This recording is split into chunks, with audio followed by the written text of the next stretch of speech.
What's going on, everybody? How you doing? In today's video, this is a donation request. This is for Rob. This is King Crimson. The song is Elephant Talk off of their album called Discipline, their 8th album from 1981. That's what we're checking out today. If you're new here, please subscribe. Check out my videos, all kinds of videos, reaction videos, bass videos, music videos. Check it out. If you like the channel, you want to support the channel, all kinds of ways you can hit super thanks underneath this video. You can hit me direct in the description. I got PayPal, Cash App, Venmo, Amazon wishlist, mailing address, and I do donation requests just like this one. So if there's something you want me to listen to, you want me to talk about, you want me to watch, hit me direct, PayPal, Cash App, Venmo in the notes section. Leave a link, leave a description. Let me know what you want the video to be on, and I'll make the video. You can also email me at jpanreadsemail@gmail.com. Thank you guys. Okay, so I don't know King Crimson really. I've heard of them.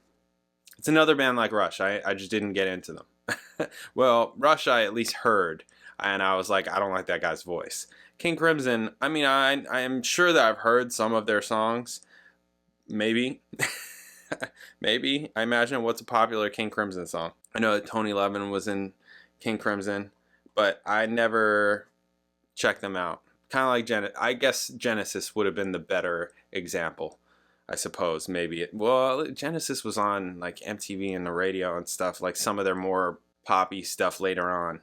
So anyways, whatever, I haven't checked them out. And for some reason I was thinking that King Crimson was one of those like don't do reactions to them because you'll get blocked and bad things happen to your channel or something like that. But I saw others on here on YouTube doing them, so hopefully nothing happens. Hopefully it's fine. So anyways, art rock, progressive rock, new wave, post-progressive, dance rock. Wow. Album was King Crimson's first following a 7-year hiatus. Only band co-founder and guitarist Robert Fripp and drummer Bill Bruford remained from the previous incarnation. They were joined by 2 American musicians. Oh, so Andrew Ballou, and so this is the first of Tony Levin. Oh, okay. Album introduced a new sound for the band, influenced by new wave, post-punk, and world music, while retaining an experimental character, helping lay the groundwork for what would eventually be known as post-progressive rock. Okay, and this is the opener on the album. Alright, let's get to it. King Crimson, Elephant Talk, bam. Oh, is that Tony Levin? Or is it guitar? Because it could be Chapman. Yeah, Chapman. It's like a softer sound, kind of. Just how he's throwing the phrases out, kind of like Talking Heads. Elephant. That's the elephant part. Robert Fripp, electric guitar synthesizer, and devices. Like, was that a device? What device was it? Alright, there it is. Okay, cool. Interesting. Yeah, art rock. Okay, so when was Talking Heads? 84. Wow. This was first. So this felt very Talking Heads in terms of like the vocal stuff, right? Just how he's like throwing out phrases. To me, this sounds very like guitar players would be into this. Very guitar player oriented. The bass, I mean, Tony Levin's great, but the Chapman stick is very like, there's like no attack on it, which is kind of weird because it's almost like it's all attack. Right? Because you're just like tapping. You're just tapping. But the attack on it is so soft sounding. At least on this, that's how I'm hearing it. It's so soft that there's no punch anywhere. The only punch you're getting is from the drums. I don't know. I wish that there was more punch on the bass. Because it just, and also the fact that it's a Chapman, it just kind of, you know, it just sounds like there's 3 guitar players. It's kind of what it sounds like. I'm not like super Chapman stick or whatever. I've seen, and I was into like Liquid Tension Experiment when I was in high school because I was into Dream Theater, and then that all came out and I was like, wow, this is freaking nuts, right? And Tony Levin was in that and watching him and doing all that kind of stuff, and it's cool, but it's very technical. It's very kind of just nerdy in that kind of way, where I guess it suits itself to progressive music and dads that like progressive music. That's what I think of about progressive music. It's like guys and then dads, right? So anyways, this was cool. yeah, it's just very guitar, very like guitar sounds, guitar parts, the whole elephant sound on the, you know, noises on the guitar. It's cool. It's fine. Yeah, I'm not like blown away by it or any of that kind of thing. I saw that it said that this was an album that like influenced math rock later on. Math rock. See how nerdy this gets? It's like gets like super nerdy. I'm just like, oh god.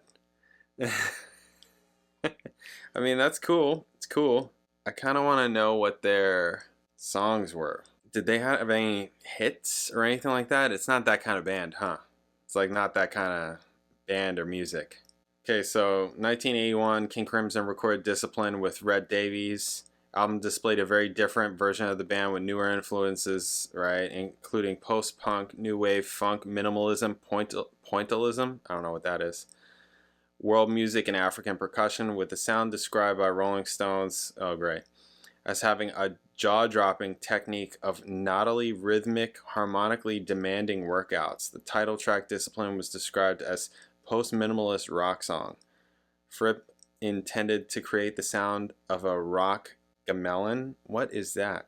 With an interlocking rhythmic quality to the paired guitars that he found similar to Indonesian gamelan ensembles. Fripp concentrated on playing complex picked arpeggios, while Ballou provided an arsenal of guitar sounds that often mimic animal noises. Well, yeah, I mean right there, the elephant talk.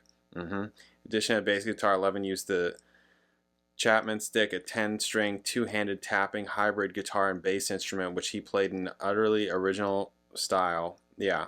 Bruford experimented with cymbalist acoustic drums and a Simmons SDSV electronic drum kit. Band songs were shorter in comparison to previous King Crimson albums and very much shaped by Ballou's pop sensibilities and quirky approach to writing lyrics. Though the band's previous taste for improvisation was now tightly reined in, one instrumental, The Sheltering Sky, emerged from group rehearsals, while the noisy, half-spoken, half-shouted in Discipline was a partial written, part improvised part. Okay. So, that's cool. What is gamelan? Traditional ensemble music of the Havanese, Sudanese, and Balinese peoples of Indonesia. Made up predominantly of percussive instruments. Okay. Cool. Alright. Interesting. We got a fair amount of albums. Was there a more popular one? Their first one, In the Court of the Crimson King, was their most popular, it looks like. At least in, and the next one, In the Wake of Poseidon. So this one really was like a departure because of the whole new band and everything, I guess. Yeah, they're not. Yeah, I'm not seeing any singles. It's not that kind of band or music at all. It's not like that at all. Oh no, they have singles. I missed it. Sorry. I don't know if I know any of these. No clue. The Court of the Crimson King, Cat Food, The Night Watch, Epitaph. 2 off of this album, Discipline. Not the one that we checked out. Anyways, okay, it's interesting. Interesting stuff. Yeah, it sounds very quirky and very guitar-y. Like if you're a guitarist, check these guys out. At least this version. I don't know what they sounded like previously. It sounds like it's very proggy and talking about just longer recordings. So, anyways, all right, that's cool. There it is. Thanks, guys. I'll catch you in the next video.